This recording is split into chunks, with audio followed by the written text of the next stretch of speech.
That's for sure. I love MMA. Yeah. No idea. The fans have to give me the name. I don't know. I don't know what it would You, be. you never had a nickname? My mom used to call me the Turd because I'm Mr. Cox the Third. Oh, there. I don't know if that would go over well though. You got it. It could The actually. marketing guys would be like, "Dude, we can't work with I that." think you can lean into it. That poop emoji is very popular, Good especially call. over in Asia. So Right. I think you could lean into that one. That's it. Yeah, It sounds manly too. The Turd. exactly. I'll take it. We all poop.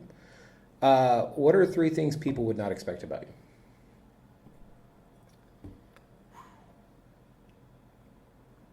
No idea. No idea. Well, you said you guys enjoy cooking at home, so you like real food. Yeah, definitely into real food. Oh heck, I don't know. I have no idea. Probably the fact that I have no idea what makes me. I mean, everyone's unique in their own situation. What music are you into? That's interesting. Yeah, into everything. Okay, I played drums semi-professionally in bands. For Really? like 10 or 20 years. Yeah. Any bands we would have heard of? No. Oh, okay. No, a couple bands I got to. I don't know.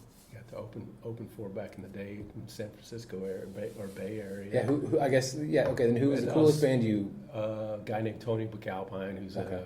a virtuoso musician in general, but it's taught thousands of guitar players that you would probably Wow. recognize. Guy's amazing. Yeah, so that probably number one claim to fame. There you go, that's not a bad thing. Yeah, I played in bands in Southern California for a long time, semi-professionally. That's awesome. Who or what inspires you?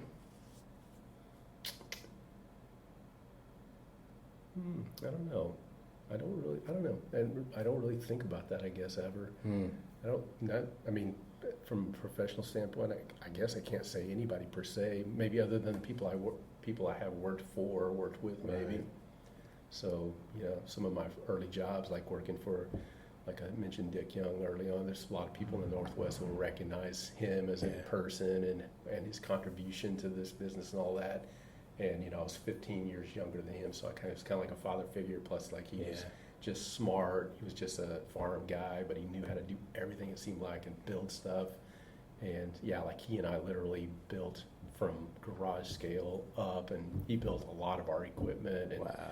our first brewery that we built physically, he and I literally built it. Yeah. Like in the evenings and on weekends. Like we built a pole barn, and I literally hand dug 18 post holes for it and all that. Wow. So yeah, I think guys like that just know how to do stuff, and I think that's inspiring working for and with people like that. That makes sense. What would you tell your 17-year-old self? These are deep, man. Well, some of them I try to get deep, some of them I have fun with, like pizza questions. These are deep. Can we talk about whiskey or beer? We can. I like talking about beer, man. 17-year-old self, man. Just these probably are very generic, but take more chances and don't be afraid to do stuff. Yeah. Like don't take yourself too seriously, and definitely don't take other people too seriously. Just be unique. Try more things. Fail. I think like one thing I always think about, this is probably, I'm sure it's been said a million times, but like fail early and often sort of concept, where just, because, looking back, as I'm 56 now, and to all the stuff that I've done or whatever, but, you have to make all the mistakes, Mm-hmm. so you might as well make them all early, and then just don't give a crap about what people think, or don't judge yourself over them. Just literally just do stuff. Yeah. Figure out something that you enjoy doing, and it doesn't matter. Like I think it changes all the time too. Like Sure. raising kids and stuff. Like I felt like half my job with raising kids was just be observant, see when they look like they're getting interested in something, and just kind of feed it. Yeah. And I think we should do that also. Is just whatever it is, and it's going to change all the time. But whatever it is, just go for it and learn. Don't waste time. Don't spend too much time watching TV, Scrolling through your phone. blah blah blah. Just learn stuff, try stuff, play with stuff, experiment with stuff at home, and make as many mistakes as you can. All you're doing is learning. True. And then you just continue to build on that. And then just do what you, it's too generic to say do what you love, but that is the essence of doing what you love, I guess. I mean, I've been fortunate.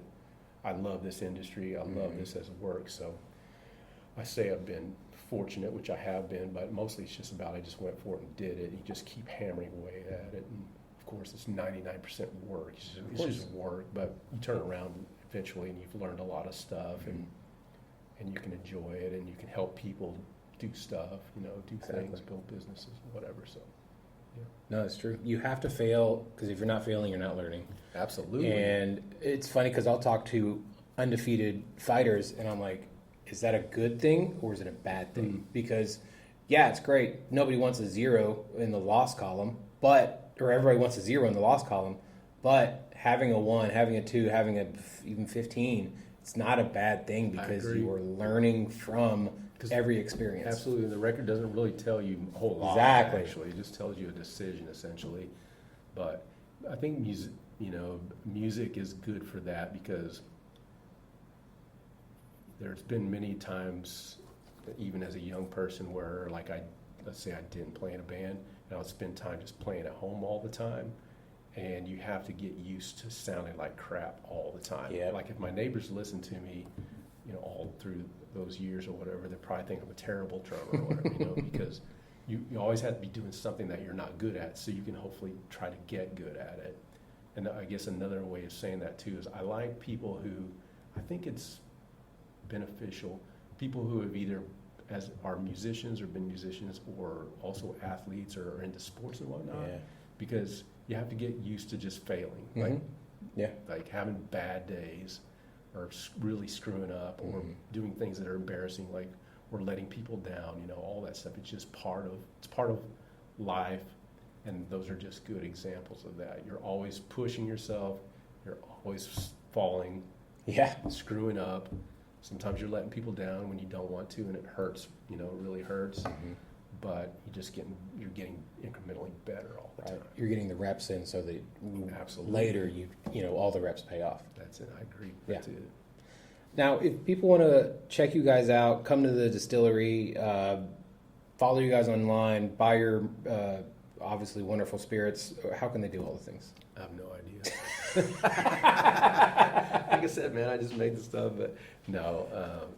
And by the way, we have a great social media marketing here too. Yeah. That's why I'm not very good at this stuff. But obviously, our website, Blackland FW, I think is what it is. I don't know. What's hot? What's social media hot these days? Instagram's the biggest thing, I think. We do it all. Yeah. You met Hannah. She's in charge of Hannah's all fantastic. that, and, she's good at this stuff. So you better ask Hannah. I don't know. There you go. But yeah, we try to keep, at least on those forums, you'll know what the bar's up to, what they're serving, what new drinks they're doing, events that go on here. I should say too, we do all kinds of different events. I actually personally, we have a custom barrel program that I take care of for the most part here, where we literally, you could come in and purchase a custom barrel, and we sit down and talk about whiskey, figure out what you want to make. You come up with your own, you literally have your own recipe that we distill, put in a barrel here, put it on a rack for a couple of years, and you get all of that back as finished whiskey. We do what we call a gin workshop. I like to call it a botanical workshop, but that's for making your own we make all of our own bitters here also. I don't think I mentioned that, but so we've got a kind of like a botanical extraction program here, but we do custom gins for people as well. Same sort of thing, just for fun.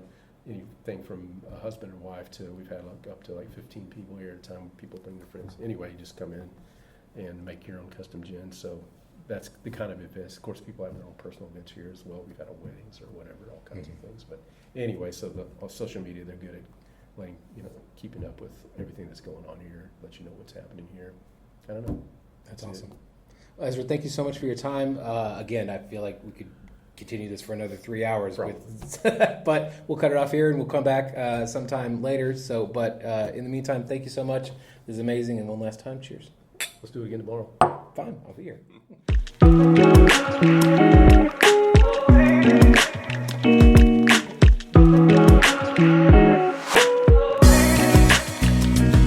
Thank you so much to Ezra for being on the show. Again, if you're in Fort Worth, Texas, check out Blackland Distillery. And again, thank you for listening to part 2. This conversation was so good, I had to split it in half. So thank you again for listening to both halves. Make sure to go sign up for our newsletter. You get even more facts about our guests. You get even more information about your favorite podcast, all about beer, coffee, booze, and Brewsers. So definitely make sure to also check us out on the social medias. It is Brewsers Pod. That is BREWSERSPOD on the Instagram, the Twitter, and the Threads. Make sure to send us an email at brewserspod@gmail.com. If you want to follow me directly, it is Roadie John. That is Rodiejon. Roadie John is the name on the Untapped and also on the Twitter. If you want to find out what I'm drinking, find out what I'm doing on the twits, I'm there. If you want to follow me on the Instagram or the threads, it is official Roadie John. If you want to send me an email, it is rodiejohn@gmail.com. So until next time, enjoy life, drink local, and cheers.